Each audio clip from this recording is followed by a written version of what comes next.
दोस्तों, एक बार फिर से स्वागत है आप सभी का आपके अपने favourite English learning channel scholar English पर। मेरा नाम है दीपिका कुमावत और मैं इस चैनल पर वेरियस कॉम्पिटिटिव एग्जाम्स के लिए इंग्लिश सब्जेक्ट टीच करती हूँ। तो बेसिकली आज के इस वीडियो में हम डिस्कस करने जा रहे हैं द हिंदू एडिटोरियल का वोकैब एनालिसिस। आशा करती हूँ कि आप इन सेशंस के साथ रेगुलरली जुड़ रहे हैं और इनका बेनिफिट भी उठा रहे हैं, क्योंकि इन सेशंस का मकसद है आपकी वोकैब पावर को और ज़्यादा इन्हांस करना। और ये जो वोकैब सेशंस है, ये बैंक, एसएससी, रेलवे, यूपीएससी या फिर किसी भी कॉम्पिटिटिव एग्ज़ाम के लिए इक्वली बहुत ही ज़्यादा इंपॉर्टेंट है। तो चलिए और ज़्यादा देर ना करते हुए बढ़ते हैं हमारे वोकैब शो की तरफ और जानेंगे कि आज का हमारा सबसे पहला वर्ड कौन सा है। तो हमारा सबसे पहला वर्ड है आउटबाउंड। आउटबाउंड का मतलब होता है निर्गामी। ये वर्ड किसी देश से बाहर जाने वाले या फिर निर्यात या फिर शिपमेंट को रेफर करता है, यानी कि एक्सपोर्ट को रेफर करता है। और ये हमारे पास पार्ट्स ऑफ स्पीच में एग्जेक्टिव है, यानी कि विशेषण है। सिनोनिम इसका होता है आउटवर्ड या फिर ऑन गोइंग, यानी कि बाहर जाने वाला, निर्गामी या फिर एक्सपोर्ट यानी कि निर्यात। अब एग्जाम्पल की हेल्प से समझते हैं। एग्जाम्पल इसका है the airport has separate terminals for inbound and outbound flights, यानी कि हवाई अड्डे पर आने वाली और जाने वाली उड़ानों के लिए अलग अलग टर्मिनल है। इस कॉन्टेक्स्ट में हम जो है वो आउटबाउंड इस वर्ड का अलग अलग सेंटेंसेस में यूज़ कर सकते हैं।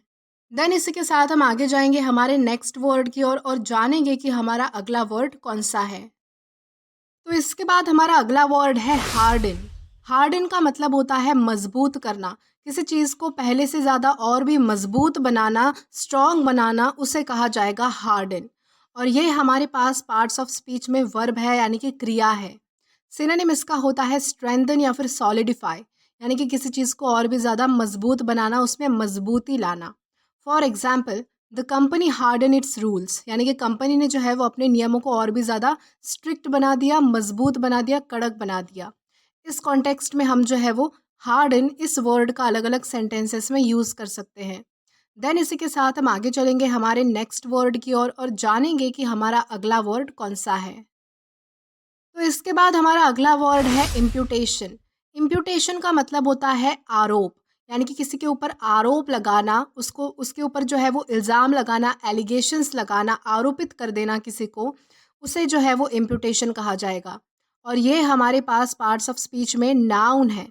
सिनोनिम इसका होता है एलिगेशंस या फिर एक्यूजेशन, यानी कि किसी के ऊपर इल्ज़ाम लगाना, आरोप लगाना, आरोपित करना किसी को।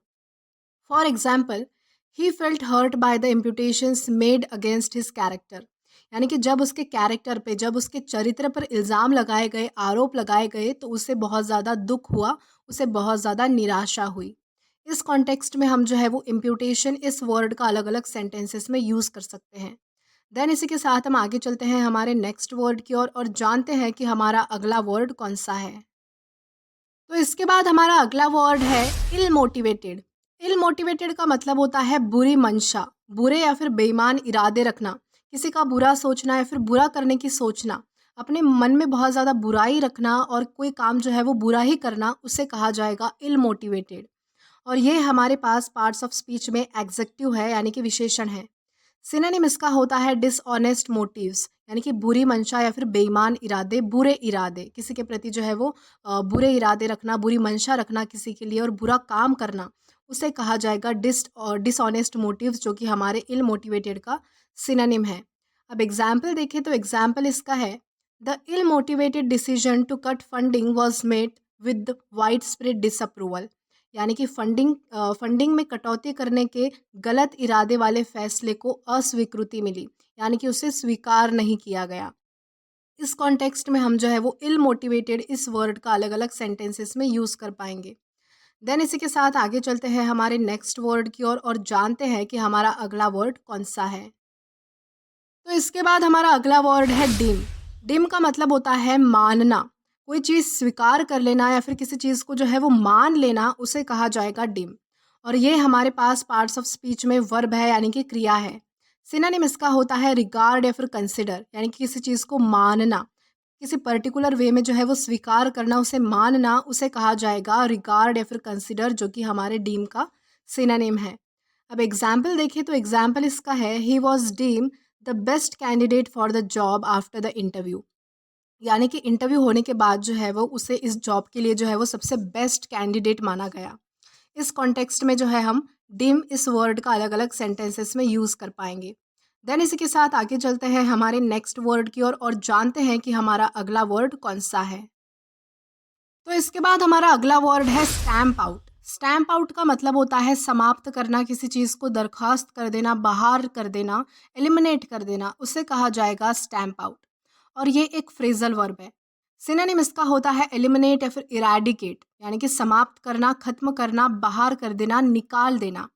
For example the government decided to stamp out the corruption, यानी कि जो सरकार है उन्होंने क्या किया, करप्शन को यानी कि भ्रष्टाचार को समाप्त करने की, उसको निकालने की उन्होंने जो है वो डिसीजन लिया, फैसला लिया। इस कॉन्टेक्स्ट में हम जो है वो स्टैम्प आउट इस फ्रेजल वर्ब का अलग अलग सेंटेंसेस में यूज़ कर सकते हैं। देन इसी के साथ हम आगे चलते हैं हमारे नेक्स्ट वर्ड की ओर और जानेंगे कि हमारा अगला वर्ड कौन सा है। तो इसके बाद हमारा अगला वर्ड है स्लीव। स्लीव का मतलब होता है प्रचुरता, यानी कि ज़्यादा संख्या में होना। कोई चीज़ भरपूर अमाउंट में होना, प्रचुर अमाउंट में होना, बहुत ज़्यादा संख्या में होना, उसे जो है वो स्लीव कहा जाता है। और ये हमारे पास पार्ट्स ऑफ स्पीच में नाउन है। सिनोनिम इसका होता है एबंडेंस, यानी कि प्रचुर मात्रा में, यानी कि ज़्यादा संख्या में, भरपूर मात्रा में। For example the market was flooded with a sleeve of new smartphone models, यानी कि मार्केट जो है वो नए स्मार्टफोन मॉडल से भरा हुआ था, यानी कि नए स्मार्टफोन मॉडल्स जो है वो प्रचुर मात्रा में, ज़्यादा संख्या में, बहुत भरपूर मात्रा में अवेलेबल थे। इस कॉन्टेक्स्ट में हम जो है वो स्लीव इस वर्ड का अलग अलग सेंटेंसेस में यूज़ कर सकते हैं। देन इसी के साथ आगे चलते हैं हमारे नेक्स्ट वर्ड की ओर और जानते हैं कि हमारा अगला वर्ड कौन सा है। देन इसके बाद हमारा अगला वर्ड है कोर्स। कोर्स का मतलब होता है घरेलू काम। जिसे हम हाउस होल्ड कोर्स कहते हैं, उसे जो है वो घरेलू काम कहा जाता है। जैसे कि घर के काम होते हैं बहुत सारे, उन्हें जो है वो कंबाइनली कोर्स कहा जाता है। और ये हमारे पास पार्ट्स ऑफ स्पीच में नाउन है। सिनोनिम इसका होता है ड्यूटी या फिर टास्क, यानी कि काम। For example she divides the course evenly between her self and her husband, यानी कि उसने जो है वो घर के काम अपने और अपने हस्बैंड के बीच में जो है वो समान तौर पे बांट दिए। इस कॉन्टेक्स्ट में हम जो है वो कोर्स इस वर्ड का अलग अलग सेंटेंसेस में यूज़ कर सकते हैं। देन इसी के साथ आगे चलते हैं हमारे नेक्स्ट वर्ड की ओर और जानते हैं कि हमारा अगला वर्ड कौन सा है। तो इसके बाद हमारा अगला वर्ड है डिप। डिप का मतलब होता है गिरावट आना। कोई चीज़ जो है वो ग्रेजुअली कम हो जाना, उसमें गिरावट आ जाना, मंदी आ जाना, उसे कहा जाएगा डिप।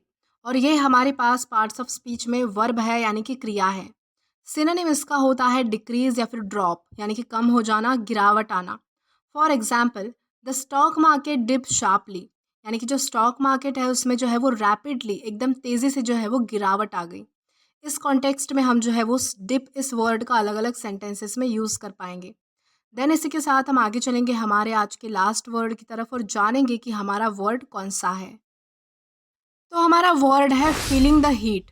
फीलिंग द हीट का मतलब होता है बुरा प्रभाव झेलना, यानी कि जब कोई काम होता है उसका बुरा प्रभाव लोगों पर होता है, उस प्रभाव को झेलना, उसे कहा जाएगा फीलिंग द हीट। और ये एक ईडियम है। सिनोनिम इसका होता है निगेटिव इम्पैक्ट्स, यानी कि बुरा प्रभाव, बुरा असर।